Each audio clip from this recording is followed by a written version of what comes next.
But nothing, absolutely nothing, prepared me for the most terrifying 40 hours of my life.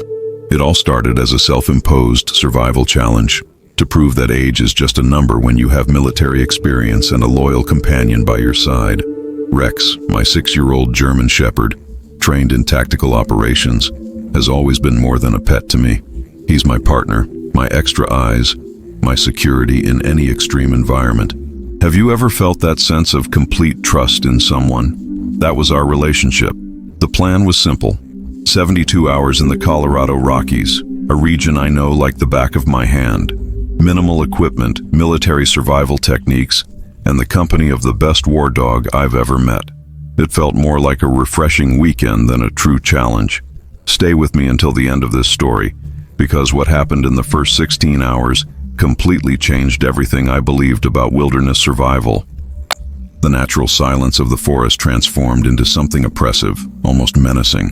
The birds stopped singing, small animals disappeared, and then we began to hear sounds that made my blood run cold. Branches snapping in the darkness, heavy breathing echoing through the trees, and worst of all, the unmistakable sound of large paws circling around us. Rex instinctively positioned himself between me and the darkness, his body rigid in a posture of absolute protection. Especially when your life depends entirely on the loyalty and instinct of an extraordinary animal. Because what Rex did in the next few hours wasn't just heroic, it was the difference between life and death for both of us. The first thing I learned that night was that 40 years of combat experience can mean nothing when you're facing nature on its own terms. Rex began emitting a low, barely audible growl, which I immediately recognized as his extreme danger signal. Have you ever felt completely vulnerable in nature? Ever felt like you're being watched by something much larger and more dangerous than you? If this kind of experience resonates with you, leave a comment with the most intense moment you've ever experienced outdoors or even with your own dog. These real stories are what connect us, and I read every comment personally because I believe every shared experience can save the life of someone watching. And if you're enjoying this story so far, give this video a like. This really helps the channel reach other adventurers and people who, like us, believe that real survival experiences should be shared. Your participation here is what makes this channel grow and reach more people with this kind of authentic content, far from theory and full of practical experiences that can make a difference when it really matters. It was around midnight that we heard the first howl. It's not about sensationalism or fabricated adventures. It's about real men and women facing extreme situations and the lessons we learn on the edge between life and death. Hit that subscribe button and activate the bell, because what happens in the next few hours will show exactly why the loyalty of a trained dog can literally be the difference between returning home and never being found again. After the war, I spent 30 years working as a survival instructor for the U.S. Army at Fort Carson, Colorado. I'm not telling you this to brag, but to let you know that when I talk about extreme situations, I'm not talking about theory from a book or a YouTube video. It's blood, sweat, and decades of real-world experience in environments most people only see in movies. Rex came into my life 6 years ago, when I was already retired and thinking about slowing down. We lived on a small property outside Denver, Colorado, surrounded by the Rocky Mountains, which became our private playground. Every weekend we went on 2 or 3 day expeditions, testing equipment, practicing ancient techniques, and most importantly, keeping our skills sharp. Rex learned to identify poisonous plants, track animals, find clean water, and most importantly, detect danger long before my human senses could perceive any threat. The goal was to force true reliance on survival techniques, not technology or abundant supplies. Rex would be my only companion, carrying his own backpack with 3 days' worth of rations and emergency gear specifically for him. For years, we'd practiced similar scenarios, but always in safer areas and never for more than 48 consecutive hours. During my years as an instructor, I led hundreds of soldiers for training in this same area, always with full support teams and constant communication with base. This time would be different, just Rex and I, completely isolated and relying solely on our own skills. We set off on a Friday morning in late October, just as the first snows were beginning to cover the highest mountain peaks. The daytime temperature was around 12 degrees Celsius, but we knew it could drop to near zero overnight. For the first few miles of the hike, everything seemed perfectly normal. Rex explored the trail with controlled curiosity, always returning to my side when I whistled our specific command. Autumn had painted the trees with spectacular colors, intense reds, golden yellows, and vibrant oranges that contrasted beautifully with the dark green of the evergreen pines. It was exactly the kind of scenery that reminded me why I chose to live in Colorado after leaving the Army. But around 2 p.m., Rex began displaying behaviors that immediately triggered my military alert instinct. First, he stopped scanning laterally, always staying within 10 feet of my position. Then, his ears became permanently alert, constantly rotating like biological radars, picking up sounds my human ears couldn't detect. Most worryingly, he began sniffing the air excessively frequently, stopping abruptly every few minutes to analyze specific odors. Around 4 in the afternoon, with approximately 2 hours of daylight remaining, we decided to pick up the pace to reach our destination clearing before nightfall. The temperature was dropping faster than expected, and dark clouds were beginning to gather over the mountain peaks, suggesting the possibility of precipitation overnight. It was during this brisk walk that Rex did something completely out of the ordinary. He stopped abruptly in the middle of the trail. His body went completely rigid, and he began to emit a low growl I'd only heard twice before, both times during situations of real and imminent danger. I followed his gaze and saw absolutely nothing but trees, bushes, and normal forest shadows. But Rex's body language was unmistakable. Something dangerous was watching us. We continued walking, but now with the security protocol activated. The clearing we chose for camp was exactly as I remembered it. A wide open space about 30 meters in diameter, surrounded by tall pine trees that offered natural wind protection, with a small stream running alongside and several rock formations that could serve as windbreaks or observation points. During the day, it was the perfect spot for a survival camp. But as we began to set up our basic shelter, Rex continued to show signs of extreme restlessness. As the sun finally disappeared behind the mountains and darkness began to engulf our clearing, Rex assumed a posture I'd never witnessed before. He angled himself so he could simultaneously observe 3 different directions, his ears constantly rotating, muscles tense like compressed springs, ready for instant action. It was at that very moment that I realized our recreational survival challenge had transformed into something much more serious and potentially dangerous. The forest around us was incredibly silent. There were no sounds of nocturnal insects, no movement of small animals, not even the wind in the trees. It was as if all the wildlife in the area had deliberately evacuated our area, leaving only Rex and me in a hostile and unfamiliar environment. The temperature continued to drop dramatically, and around 9 o'clock, the first sounds that made my blood run cold began. That night in the Colorado Rockies at the age of 74, with only my German Shepherd for company, all those fighting instincts returned with full intensity. We were no longer on a recreational challenge. We were in the wilderness, surrounded by predators, and our lives depended entirely on the partnership between a war veteran and his extraordinary dog. The Holy Cross Wilderness encompasses approximately 500 square kilometers of territory virtually untouched by modern civilization, where snow-capped peaks over 4,200 meters rise majestically above deep valleys covered in dense forests of pine, fir, and aspen. This particular region we chose for our survival challenge is located about a 2-hour drive from Denver. But once you leave the last paved road behind, it's like entering a completely different world. The trails wind through rugged terrain, crossing icy streams fed by mountain snowmelt, passing alpine meadows that in autumn transform into golden carpets of dried vegetation, and passing through forests so dense that even during the day, sunlight reaches the forest floor filtered and fragmented. When we planned this particular challenge, I knew exactly what we were facing.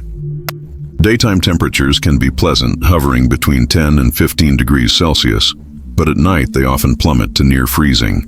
More importantly, it's the time of year when wildlife is preparing for the harsh winter ahead, meaning they're more territorial, more aggressive in their search for food, and significantly less tolerant of human presence in their hunting and roosting areas. This particular clearing was strategically perfect for a survival camp. Situated at approximately 2,800 meters above sea level, it offered drinking water from a natural stream flowing directly from the mountain glaciers, natural protection from prevailing winds through rock formations and dense stands of ancient pine trees, and easy access to essential resources such as dry firewood, edible plants, and abundant signs of local wildlife for potential subsistence hunting opportunities. But what made this area simultaneously attractive and dangerous was precisely its abundant wildlife. During my years of military training in the region, we had documented regular black bear sightings, especially during the autumn months when they intensify their search for food before hibernation. Cougars were occasionally sighted, particularly during the early morning and late afternoon hours. Anyone with wildlife experience knows that male moose during breeding season are among the most dangerous animals in North America, capable of attacking without provocation and with enough force to easily kill an adult human. The equipment we carried was carefully selected to simulate a real emergency survival situation, not a comfortable recreational expedition. My surplus military backpack contained only the absolute essentials: a basic first aid kit with bandages, antiseptic, and painkillers, a military-grade machete with a 20-centimeter blade, a precision military-grade mechanical compass, an improvised fishing kit with line, hooks, and some artificial bait, a flint for starting a fire, 2 changes of thermal clothing, a military-grade sleeping bag rated for temperatures down to -10 degrees Celsius, a waterproof tarp for emergency shelter. Through years of training, he had become perfectly accustomed to carrying approximately 15% of his body weight without any discomfort or reduction in his natural mobility. The initial hike to our destination clearing should have been relatively uneventful and predictable based on dozens of similar expeditions we'd undertaken over the years. He alternated between periods of curious exploration, when he investigated specific scents or interesting sounds, and moments of disciplined vigilance, when he automatically returned to my position to check on our situation and receive any commands. It was exactly the kind of behavior I had trained in him over years of smaller expeditions, and it perfectly demonstrated why our partnership worked so well in the wild. Most concerning was the change in his overall body posture. Rex went from a relaxed, exploratory walk to a tense, alert posture, as if constantly prepared for immediate defensive action. His muscles became visibly stiffer, his tail lowered slightly, and he began sniffing the air much more frequently and intensely than usual. To someone without military experience or advanced canine training, these changes might go completely unnoticed or be interpreted simply as normal excitement for a dog in the wild. But my years in Vietnam taught me to recognize and implicitly trust the superior senses of my animal companions. Military working dogs develop detection abilities that surpass any human technology, especially when it comes to identifying potentially threatening presences in the surrounding environment. The number of visible and audible birds decreased dramatically. Small mammals like squirrels and chipmunks, normally abundant and active during this time of year, seemed to have completely disappeared from the area. Even the normal sounds of insects became noticeably more scarce. This kind of abnormal silence in nature almost always indicates the nearby presence of predators large enough to suppress the normal activity of smaller fauna. During my years of military training, I learned that when the forest becomes too quiet, it's time to significantly increase your level of alertness and caution. Around 4 in the afternoon, when we still had approximately 2 hours of sunlight left, Rex did something that immediately escalated my concern to real alarm. He stopped abruptly in the middle of the trail, his body completely still as a statue, and he fixed his gaze intensely in a specific direction within the dense forest. His muscles tensed like compressed springs, his nostrils flared to capture as much olfactory information as possible, and he began to emit a low, barely audible growl that I immediately recognized as his high alert signal. At that precise moment, our recreational survival expedition officially transformed into a truly safe situation. Based on Rex's unmistakable behavior and the environmental changes I was beginning to notice, it was clear that something significant was disturbing the natural balance of the forest around us, and that something very likely posed a real danger to our safety. When everything truly began to go wrong, there was no dramatic signal or cinematic moment that could have been captured on film.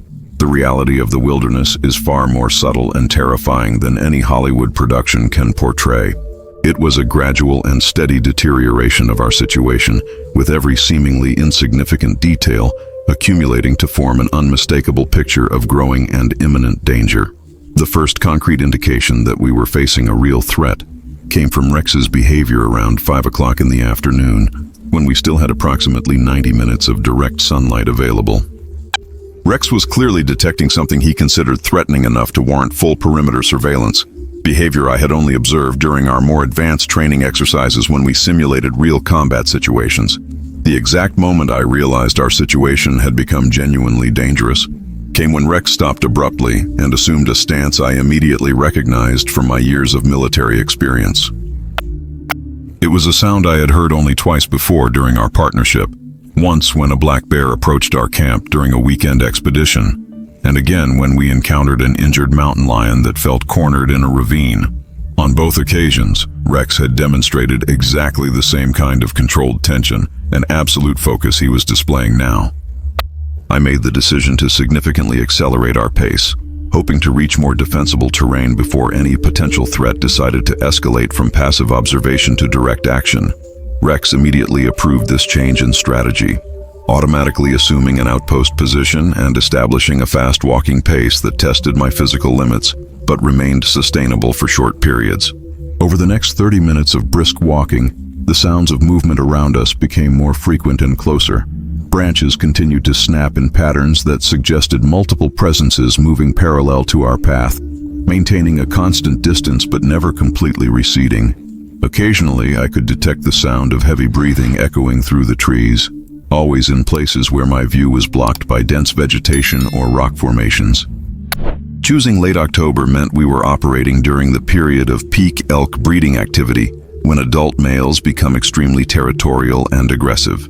More problematic still, it was also the time when bears dramatically intensify their foraging before hibernation, making them less predictable and significantly more willing to confront perceived threats. But what worried me most was the growing evidence that we were dealing with multiple coordinated presences. Wolves. The area was exactly as I remembered, a circular open space about 30 meters in diameter, surrounded by ancient pine trees, with our freshwater stream running along the eastern side and several rock formations offering natural protection from prevailing winds. But Rex completely refused to enter the open clearing. He stopped at the tree line and began displaying signs of extreme agitation he had never exhibited before. I spent several minutes carefully observing the entire open area, looking for any visual indication of what might be causing his reluctance. It was then that I noticed the tracks.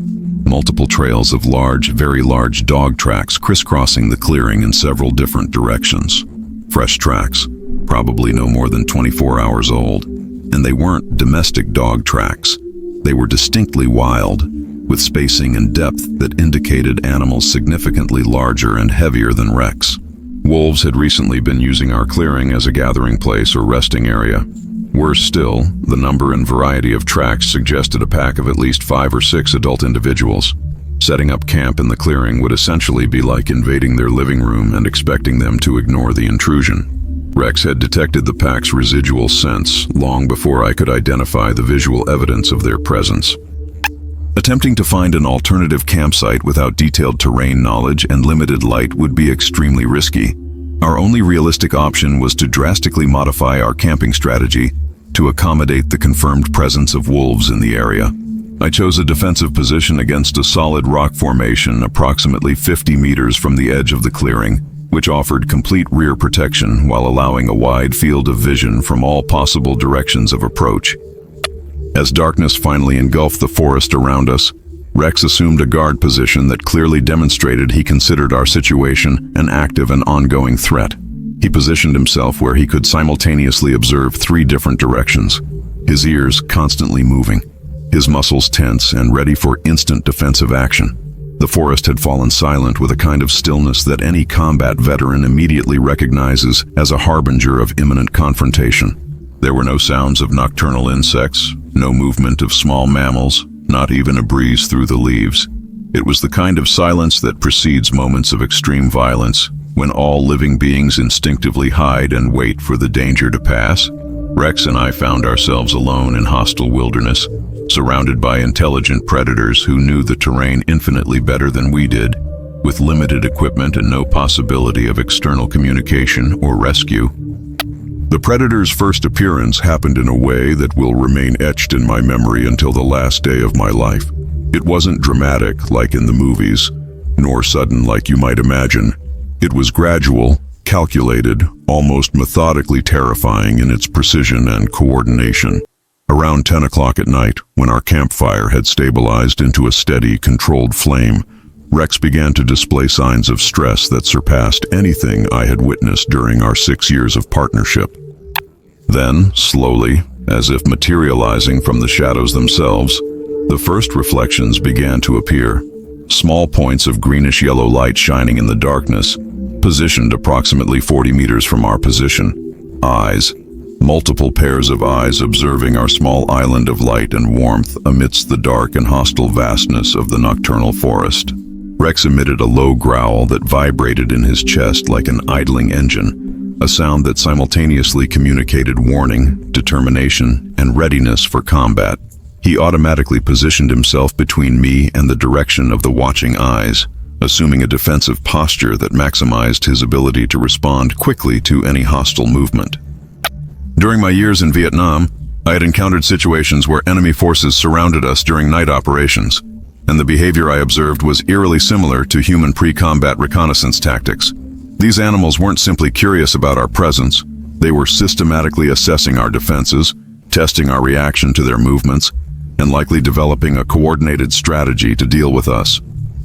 As the minutes passed, more eyes appeared in different positions around our perimeter, not all at once, but gradually, as if new pack members were arriving to join the initial reconnaissance.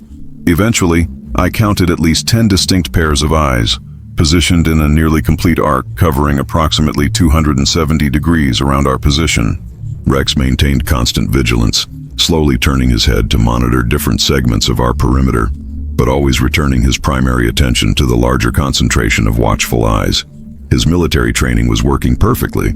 He had automatically identified the primary threat and was prioritizing his surveillance accordingly. Around 10:30, the wolves began testing our reactions more actively.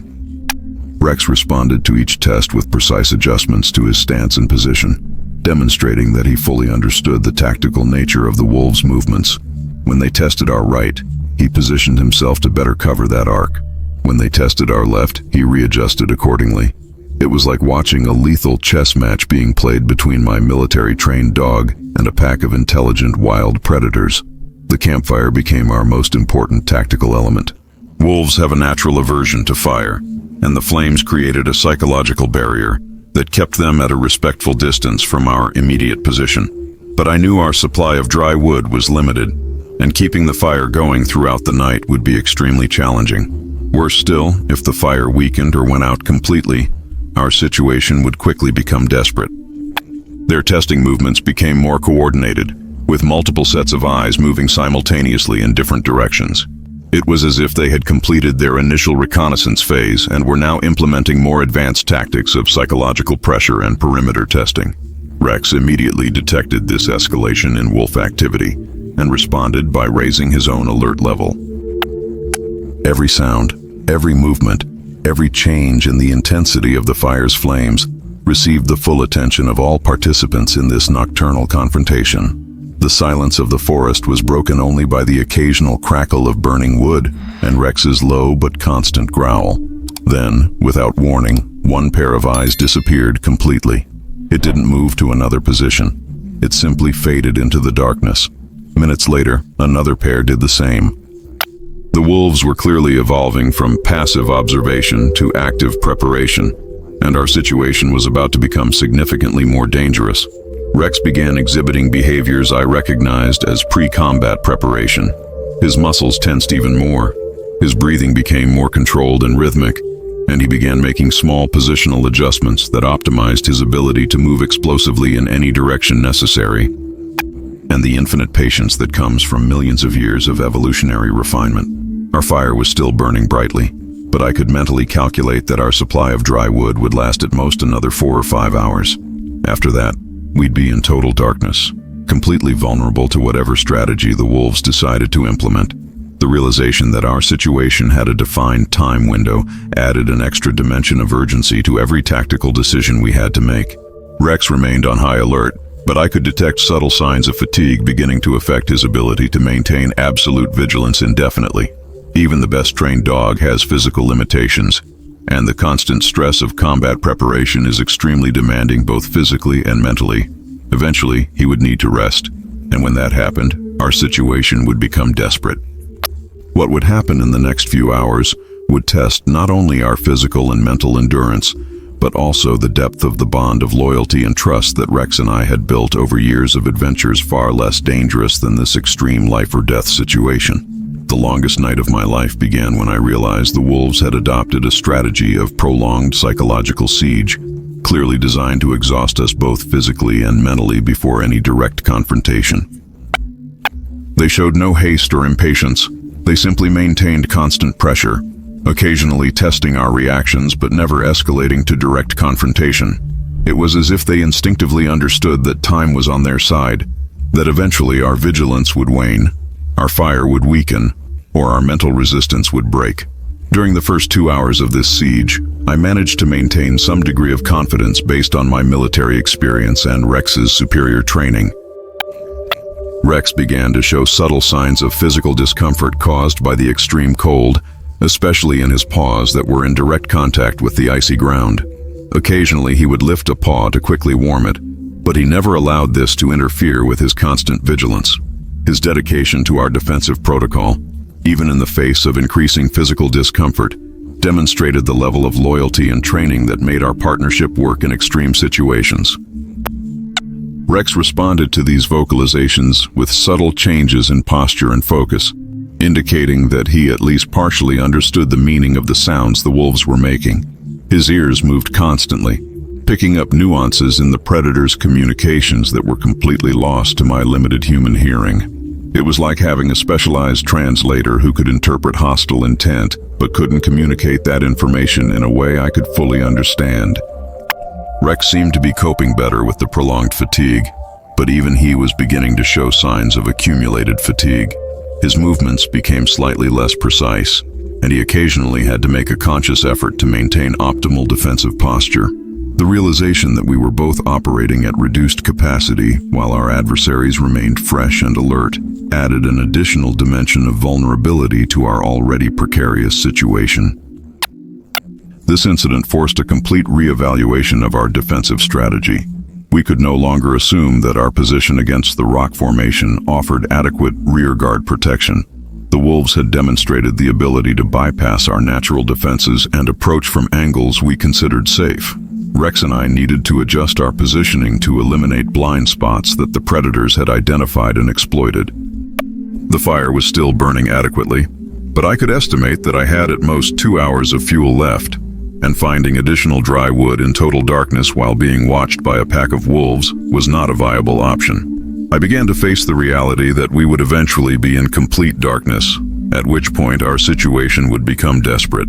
It was during this period of increasing desperation that Rex demonstrated the deepest level of loyalty and tactical intelligence I had witnessed during our partnership.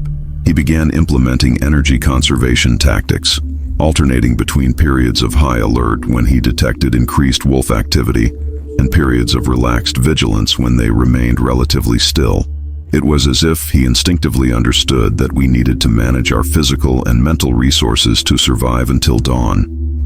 During the darkest hours of the night, between 4 and 5 in the morning, I faced moments of profound doubt about our ability to survive until dawn. The combination of extreme cold, accumulated mental fatigue, dwindling resources, and constant psychological pressure from predators created a situation that tested the limits of human and canine endurance. These were moments when my military experience became more important than ever.